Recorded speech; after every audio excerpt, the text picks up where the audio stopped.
Welcome to the HR Empowerment Podcast, where we will uncover strategies and new insights from HR professionals who discuss up-to-date regulations, best practices, and the most pressing topics like diversity and equity, leadership, dealing with difficult situations, and much more that affect your bottom line and business. Thanks for joining us.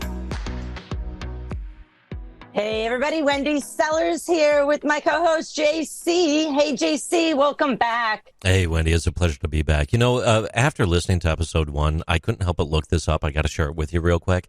According to Psychology Today, personality tests are used by 80% of most businesses to assess leadership potential.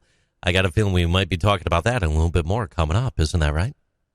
That's absolutely right. In fact, let's hand that over to Stephen, our very special guest from Dublin, Ireland. And JC and I are both a little Irish as well, especially if there's a beer being handed to us. So welcome, Stephen. Hi, thanks a million. So one thing I do have to clarify, though, I am Irish, but I'm an Irish unicorn because I'm an Irishman who doesn't drink. So we're very rare, but we do exist. That's awesome. Congratulations for you and your liver. Hey, what do you think about those stats that JC just shared with companies using assessments for selection? Yeah, I think the numbers might be a little bit higher in the US. I think there is more of a culture of understanding how important psychometrics can be when you're hiring somebody. In Europe, it's a little bit less. In Ireland, I would say maybe 80% of the bigger companies, anything over 5 million revenue, probably have that because when you get to that size, you understand what an impact and having the wrong person in the wrong seat, in the right seat, can make. So making sure that we get the right fit from a culture point of view, from an ability and a personality point of view, is really, really important.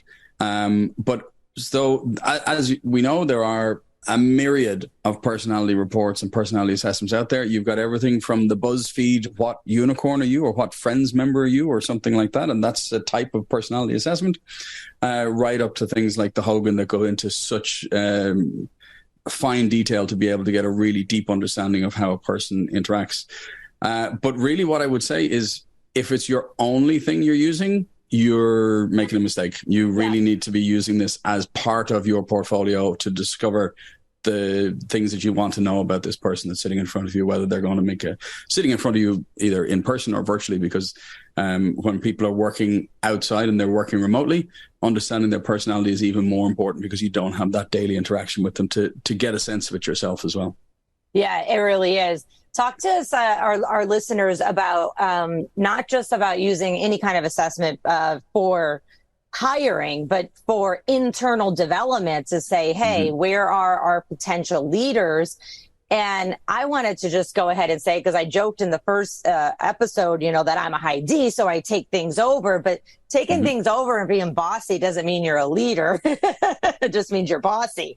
And so talk to our listeners a little bit about how maybe they can use assessments, any kind of assessments for developing their team, A, to keep them, but B, to make sure that they're in the right role, especially if it's a leadership role. Absolutely. So, I mean, there's a difference in leadership between being an effective leader and being an emergent leader. An emergent leader is somebody who's good at stepping up and publicly letting people know, oh, that job that I was doing went very well, or that thing that I was doing went very well.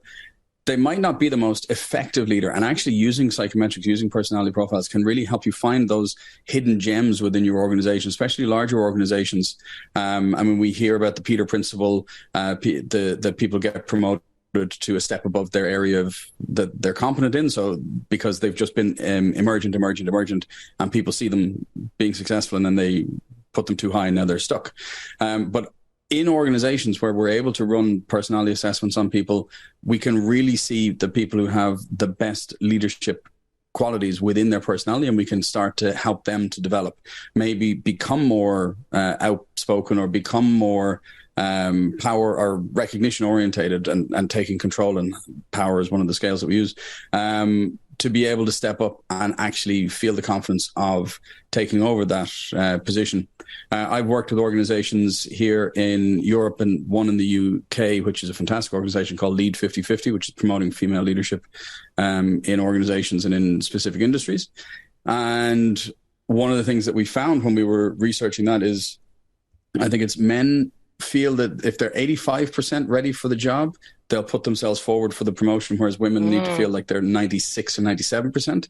And they might be much more effective leaders, but they're not as emergent. So it's helping people who have the traits, who have the skills, who have the right personality for what we are trying to build, to help them to move into leadership positions, because it's all about culture fit. I know, like it's there's no such thing as, you take out psychoses and disorders and things like that, there's no such thing as a bad personality for a role. There's simply a bad fit. Somebody who's going to thrive in one environment is going to be a vampire in another environment. So finding that fit for both parties is the key to all of this. Yeah, well said. And the one other thing that I wanted to comment on there before we wrap up this episode is the fact about the bad fit is for our listeners, please be careful when you're even saying the terminology, because depending on where you're at in the world, but I know here in the US, the term bad fit could actually be discriminatory. And so you want to make sure you take into an account for hiring, for promotion, for demotion or termination, the whole picture, not just, oh, you can't work here because you're this personality and we need that personality. So be careful, folks. Make sure that you have your friendly employment lawyer on another podcast as well. So with that said, we are going to wrap up episode 2 here, and then we will be back in a moment with some more exciting information and more facts. See you soon. Thank you for joining the HR Empowerment Podcast, brought to you by Aurora Training Advantage. We hope you've gained new insight and strategies to navigate the HR profession. We look forward to you joining us again on the HR Empowerment Podcast.